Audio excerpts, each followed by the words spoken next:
You'll hear a telephone conversation between the organiser of a park run and a woman who wishes to take part in the run. First, you have some time to look at questions 1 to 6.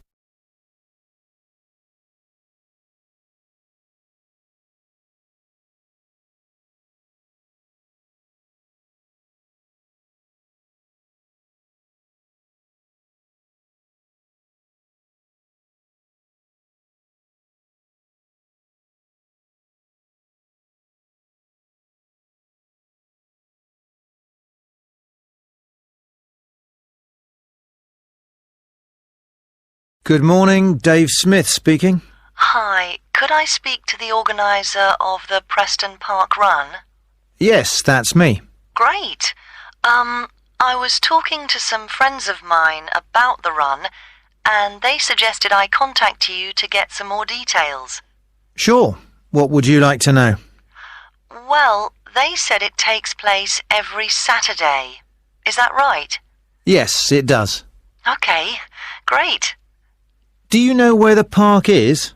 Oh, yes, I've been there before, but it's quite big and I'm not sure where to go. Well, there's a circular track that goes right around the park. The run starts at the cafe, goes past the tennis courts, then twice around the lake and finishes back where it started. Okay, and what time is the run? Well, the actual run begins at 9 a.m, but the runners start arriving at about 8:45. Okay, so I need to get up early Saturday morning then. And how long is the run? Well, it used to be 3 kilometres, but most people wanted to do a bit more than that, so we lengthened it to 5 kilometres. We now go round the lake twice, and that adds an extra 2 kilometres. Right. Not sure I've ever run that far, so I'd better start doing a bit of training. That's a good idea. But it's not a race, it's really just for fun. And the best thing would be to take it easy the first few times you do it, and then see if you can gradually improve your time. Is the run timed then? How do I know how well I've done? When you cross the finish line, you'll be given a barcode, and you take this to one of the run volunteers who will scan it. Then you can get your time online when you go home. Oh, I see. You collect all the results. Exactly. I see. That's great. So, how do I register? Well, there are several ways. I could take your details over the phone, but it's much easier if you do it using the website. Okay, good. I think that's probably all I need to know for now. Oh yes, does it cost anything to register, or do you collect money each week? Well, it doesn't cost anything to register, but we do charge for the run. In fact, we have just increased the charge to £1.50. It used to be £1, but because we were making a bit of a loss, we have had to increase it by 50p. Okay, thanks. I think I have enough information on taking part in the run. Before you hear the rest of the conversation, you will have some time to look at the questions 7 to 10.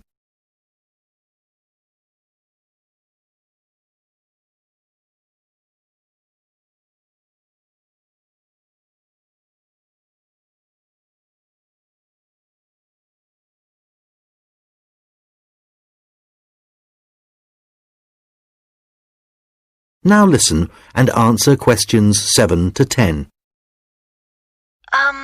You mentioned volunteers. I have a friend who is interested in helping out. Can you give me some details so I can pass them on to her? Sure. Well, you need to ask your friend to contact Pete Morn. He manages all the volunteers. Okay. I didn't quite catch his surname. Was it Morn? M-O-R-N? No, just a bit more complicated. It's M-A-U-G-H-A-N.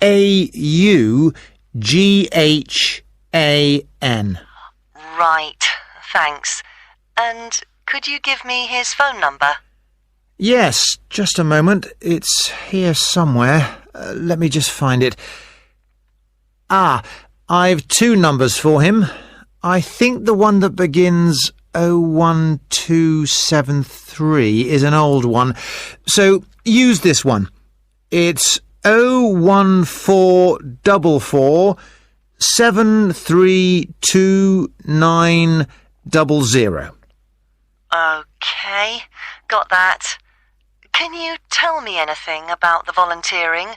Like what kind of activities it involves? Sure. Well, we need volunteers for basic stuff like setting up the course. We have to do that before all the runners arrive. Okay, so that's a really early start. Yes, that's right. But if your friend would prefer to arrive a bit later, she can also help with guiding the runners so they don't go the wrong way. I see. I believe you do a report on some of the races. Yes, that's right. In fact, we do a weekly report on each race, and we always try to illustrate it. Okay. Well, my friend really likes taking photographs. She's just bought a new camera. Actually, that would be great.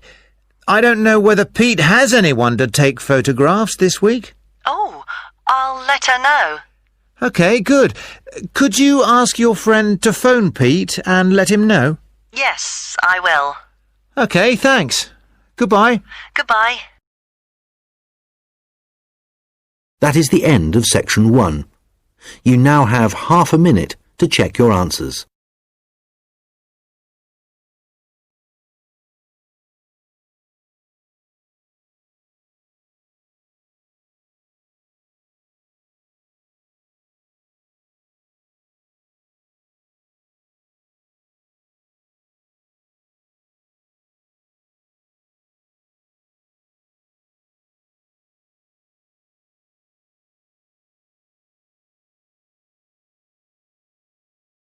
Now turn to section 2. You will hear a recorded message about a bus tour. First, you have some time to look at questions 11 to 14.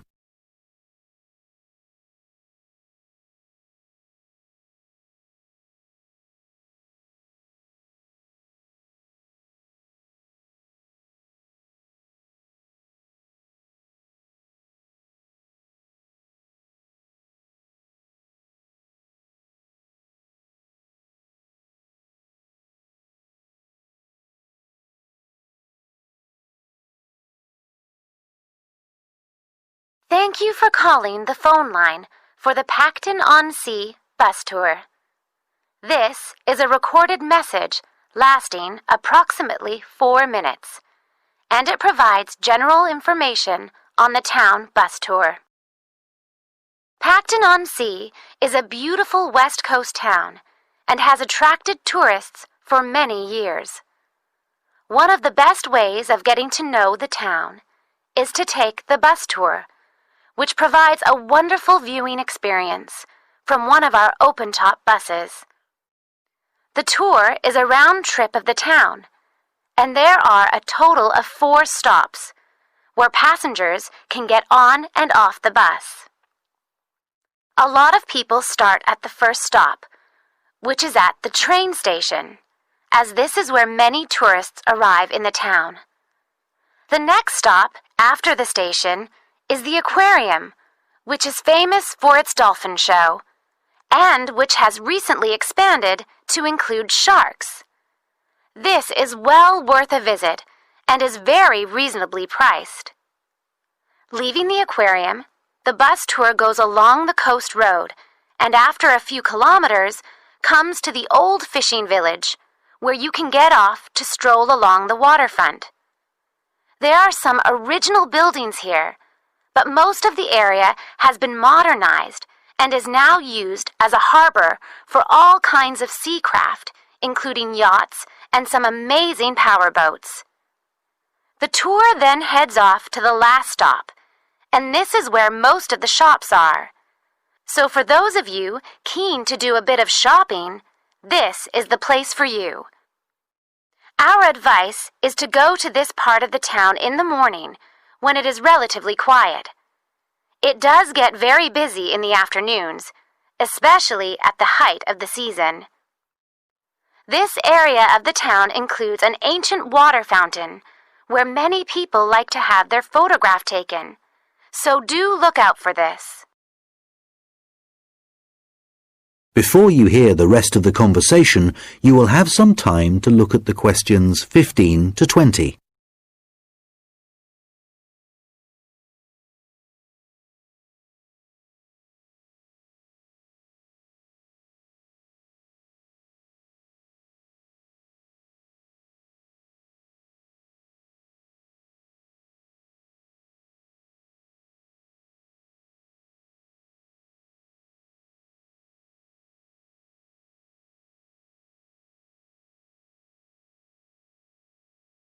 Now listen and answer questions 15 to 20. Now, some details of the costs and timings. A family ticket, which includes 2 adults and up to 3 children, costs $30. An adult ticket costs $15. Children under the age of 15 are $5, and student tickets are $10, as long as you have a student card. All tickets are valid for 24 hours, which means that you can get on and off the bus as many times as you like within a 24-hour period. So you could, for example, start the tour in the afternoon and complete it the following morning. The first bus of the day leaves the station at 10 a.m., and the last one of the day leaves at 6 p.m.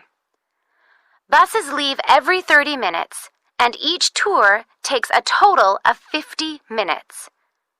There are many attractions at each of the stops, so wherever you get off the bus, there will be plenty to do. The bus tour tickets do not include entrance to any of these attractions apart from the museum, which is located near the aquarium. Some buses have local guides who will point out places of interest and will provide information on the town. However, we cannot guarantee that every bus will have a guide, and so we also have an audio commentary that has been specially recorded for the bus tour by the tourist office. Headphones are available on the bus, and these are easy to operate. There is no extra charge for these. Just plug in, select the required language, and adjust the volume. Due to the winter months being rather cold and wet in Pacton-on-Sea, the bus tours only operate from March to September. The weather is usually warm and sunny during these months, so remember to bring some sun protection, especially on hot days. And of course, it does occasionally rain here in the summer, so if the weather looks bad, remember to bring some rainwear. The bus tours are available no matter what the weather. At the height of the summer, the tours can get very busy, so you are advised to book. You can book tickets online, over the phone, and also at the station, and at any of the other tour stops. When booking over the phone, you can collect your tickets at any of the stops at the start of your tour. When you do it online, you can print your e-ticket, which you must remember to bring with you. Thank you for calling the Pacton-on-Sea phone line, and we look forward to seeing you soon on one of our tour buses. That is the end of section 2. You now have half a minute to check your answers.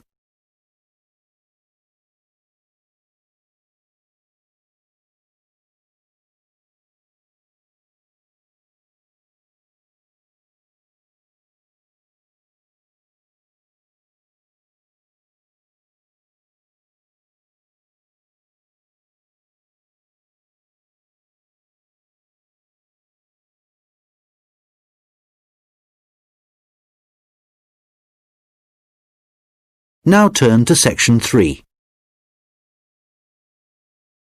You will hear a conversation between an admissions officer and a manager from the university's technologies department. First, you have some time to look at questions 21 to 26.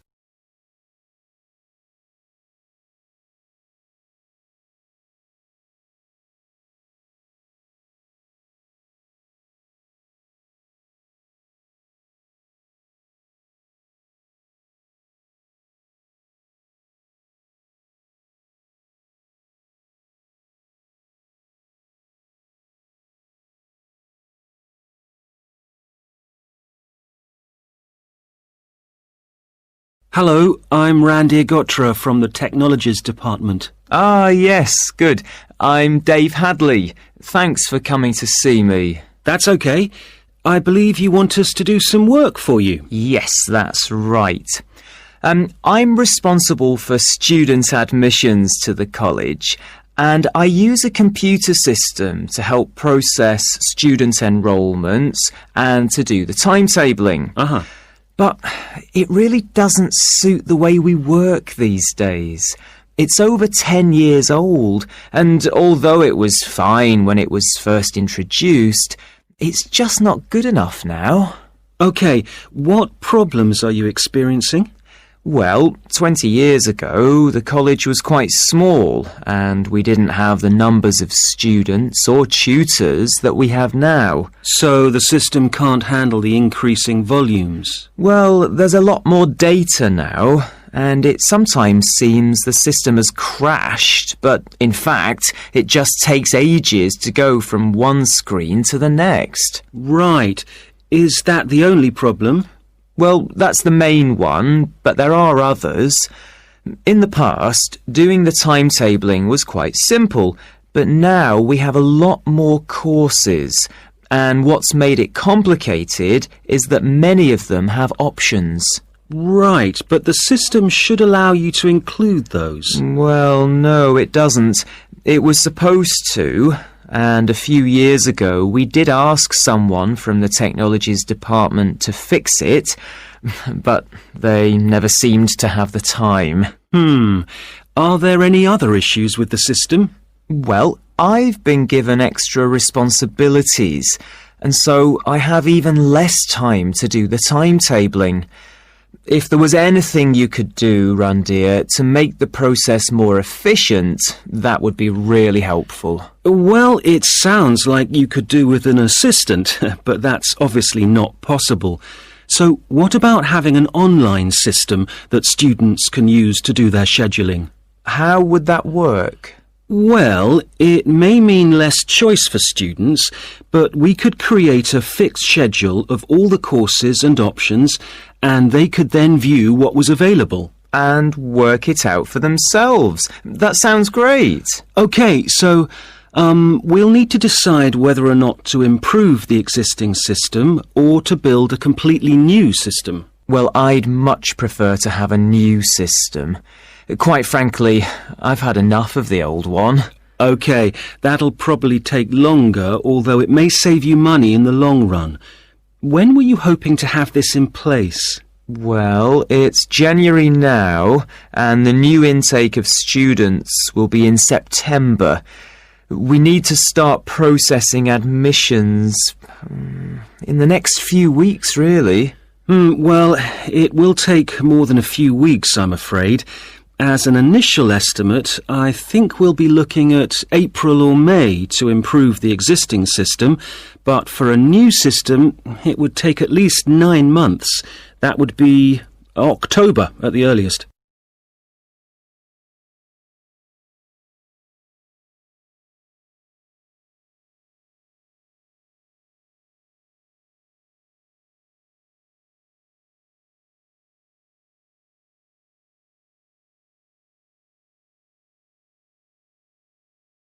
Now listen and answer questions 27 to 30. What are the next steps if we are to have a new system? Well, the first question is, do you have support from your senior management? Yes, I've already discussed it with them, and they're also keen to get this work done. Okay, because I was going to say that's the first thing you need to do, and without that we can't go ahead. Yes, I've done that. That's good. Actually, they mentioned that there's probably a form I need to complete to formally start the project. Yes, that's the next thing you need to do. I'll send you an email with a link so you can fill it in online. It's called a project request form. Okay, great. And then what happens? Well, I have a list of things, but I think the third thing you should do is see Samir. He's our analyst who will look at the system and identify what needs to be done. Okay, can you send me his contact details and I'll set up a meeting with him? OK, that's good. So we should soon be able to get a team together to start the work. Some members of our team work in different locations, so it's not easy to have face-to-face meetings. That's okay. I'm used to having conference calls, providing they're not late at night. Right, so I'll send you details of the team, and if you could set up a call, that would be great. Okay, I'll do that. Thanks. That is the end of section 3. You now have half a minute to check your answers.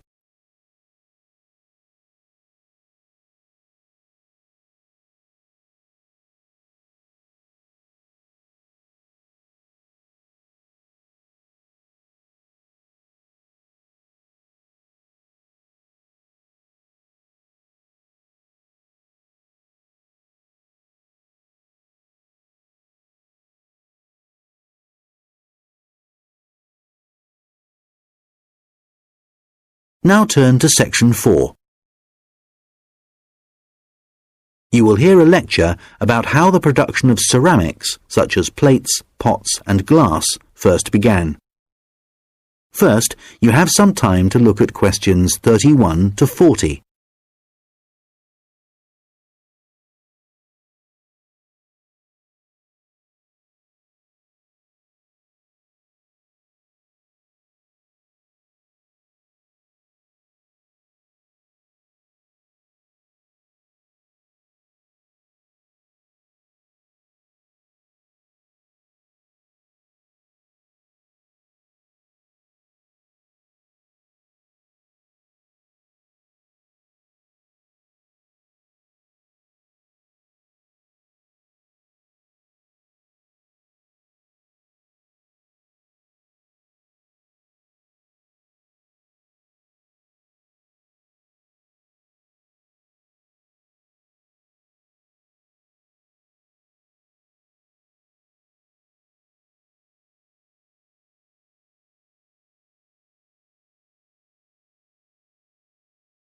Now listen carefully and answer questions 31 to 40.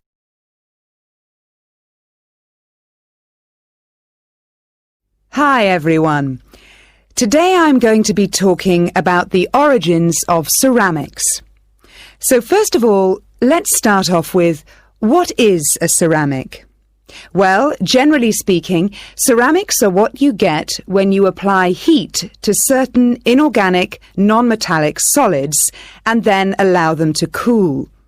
And examples of ceramics are everyday things like earthenware pots, crockery, glassware, and even concrete. So how did it all begin?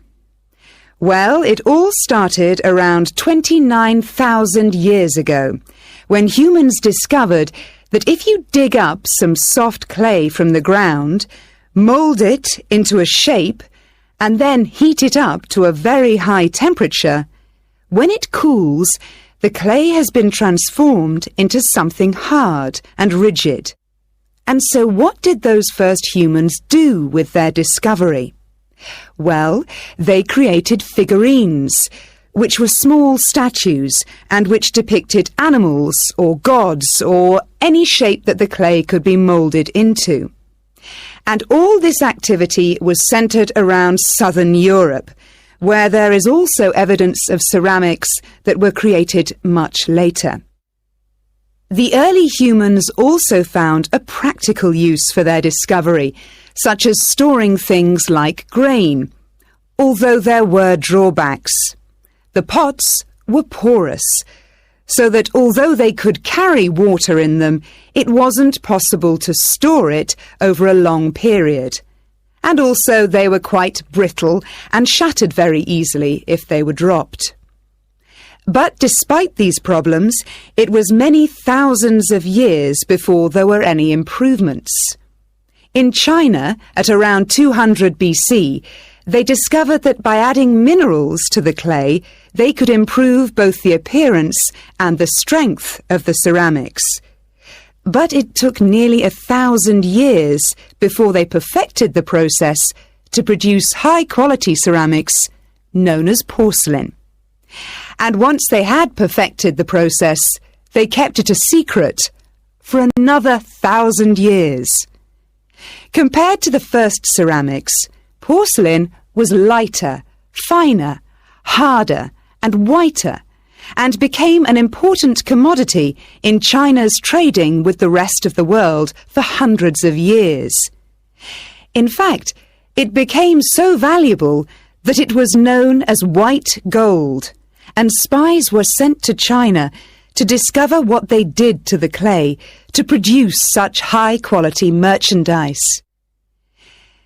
It wasn't until the 18th century that the secret began to unravel. A German alchemist called Johann Friedrich Böttger was asked by the king to make gold out of lead.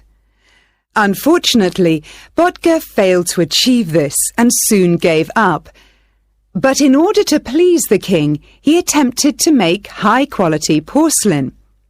And after many years of experimentation, he discovered that by adding quartz and a material called China stone to very high-quality clay, he managed to get the same results that the Chinese had been achieving for the last 1,000 years.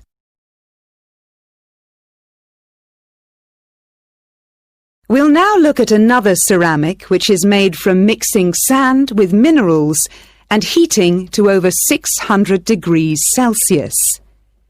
When this mixture cools, the result is, of course, glass.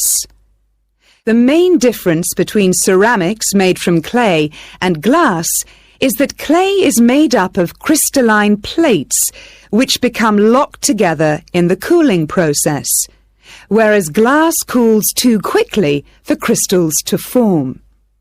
Apart from that, the process of heating up naturally occurring materials to transform them is the same. The origins of glass date back to 3500 BC, but it wasn't until the Roman Empire, 2,000 years ago, that the art of glass blowing and the practical uses of glass became more widespread. One of the more innovative uses was to use it in windows, as up until then they had just been holes in walls. It must have been very drafty in those days. The Romans were also responsible for inventing concrete, and although the origins are uncertain, experts think that this is largely due to the high level of volcanic activity in the area. The Romans observed that when volcanic ash mixes with water and then cools, it gets extremely hard and almost impossible to break up. The chemical reaction that follows is very complex and continues for many years, and the concrete just keeps getting harder. Evidence of this are the numerous Roman remains that are still standing, many of which are almost completely intact. One of the most important facts about concrete for the Romans was that it can be created underwater. As the Roman Empire grew, the Romans needed to take control of the seas, and for this they needed to build harbours capable of holding a fleet of ships. Pouring concrete mixture into the sea immediately started the hardening process, and rather than just dissolving in the mass of water, the substance was tough and long-lasting. This strange characteristic of concrete made a significant contribution to the success of the Roman Empire.